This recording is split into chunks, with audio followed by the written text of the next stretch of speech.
Good day, guys. Merry meet. My name is Glennis, and I am the Witch of Whitetail Hollow. And if you're returning, gosh, thank you. It's so nice for you to come back. And if you're new here, well, welcome. My channel is all things witchy, some good, some not so good. But today, before this, I shared kind of a witchy recipe for your pets. And now this is something a little bit different. And although really it's not very witchy, I felt compelled to share it anyway. As most of you know, or maybe not, but you're about to, I'm the former owner and innkeeper. Of course, that's been several years ago, but I did all of the baking, I did all of the cooking for the country inn, and a lot of the cleaning too, unfortunately, but that's another story. Anyway, this is a really quick and easy recipe. It's great for summer, although you might go, I don't want to bake a cake in the summer. It's really so easy. And the thing is, the way it is dressed, you can slice it up or not and take it on a picnic with you. Since I personally don't frost it. I find that it doesn't really need it. So with that being said, this is what it looks like. It's really awesome. I mean, I'm a big sweet fan, and my preferred sweet or drug of choice is chocolate. And I mean, I'll be the first to admit that. But this definitely comes in a close second. And this is called a Southern, of course, praline cake. And I have the ingredients here, which this is almost way too easy. But the first thing that I do is I'll take a handful, and by handful, I mean a big handful, so maybe and it depends on you, a half a cup. You don't even have to use this element, but I'll take whole pecans, and while I'm preheating my oven for the cake, I'll just toss the pecans on a cookie sheet and toast them maybe 5 minutes. And I find that this brings out a really very good flavor. Any kind of a toasted nut, but particularly a toasted pecan.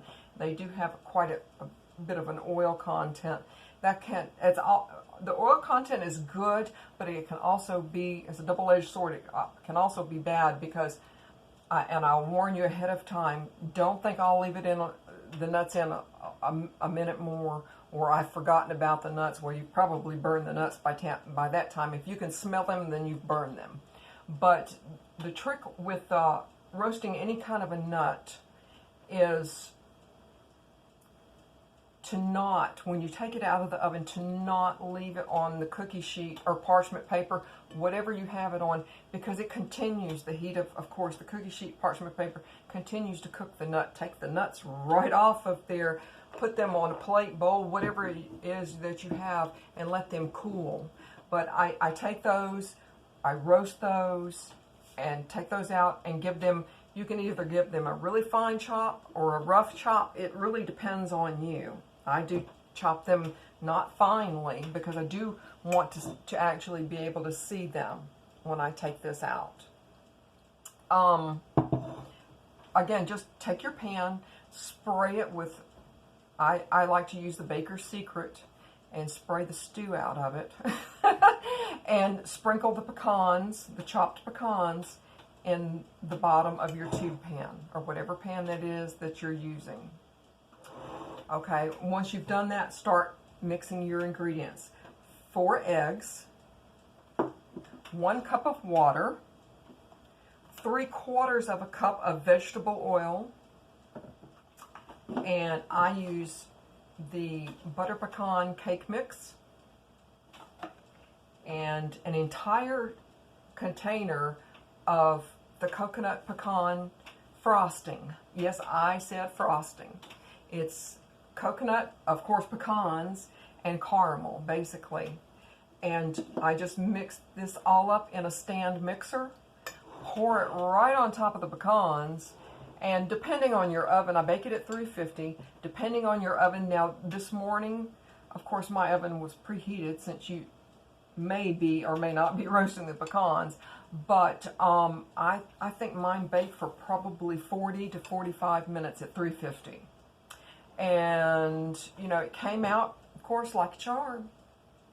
But this cake, you know, if you have a slice or two and, you know, you just, like me, think I'm not going to eat an entire cake before it just goes stale or, you know, whatever, I will definitely, I think nothing of slicing this up, you know, wrapping it in wax paper and putting it right in the freezer. It freezes just fine, so that should never be a worry with this recipe anyway. Because believe me, having the inn, I learned really, really quickly about freezing entrees and breakfast items and things like that ahead of time, because not everything can be made at 3 a.m. But I hope you guys enjoyed this. I enjoyed bringing it to you. And if you like what you see and check out the other videos, hit the subscribe button, ring the bell, you know, come back and see me. There's going to be lots happening. As we all know, the Mercury retrograde is happening, and I'm going to have to really, really take my own advice, and because I have a lot of things going on that I haven't shared with everyone. And with that being said, that actually may spawn another YouTube channel. Not particularly witchy, but an adventure on itself. There's one thing that anyone that knows me or that has known me that will say about me is that you can't ever say that I haven't ever tried. And I'm the type of person that don't tell me that I can't do something just because I haven't done it before. I'm just, that's my personality. If I have the physical wherewithal and the mental capacity, then I'm going to go for it. But, you know, as things progress, I will keep you guys posted as to what's going on. I'm sure some of you can probably guess. But with that, I will say merry part. And I so hope to merry meet again. Bye, guys.